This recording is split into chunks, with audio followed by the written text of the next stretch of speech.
my top 5 tips that will boost your credit profile fast?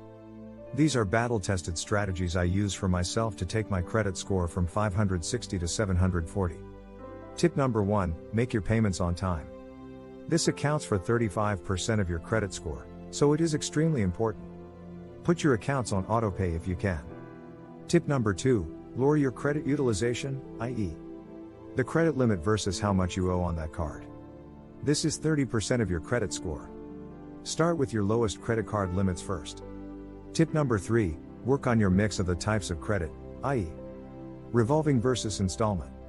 For example, credit cards are revolving and the payment amounts can vary slightly month by month. Loans are installment-based, or fixed, payments that don't change each month.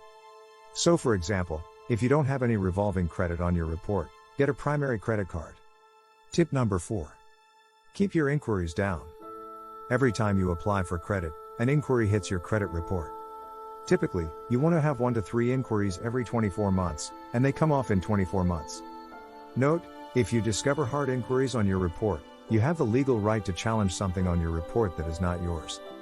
Tip number 5. Work on the age and history of your credit. If you don't have a lot of credit history at the moment, start building it now. This is the exact framework that I used and continue to use to slingshot my credit from 515 all the way up to 832 in a fraction of the time.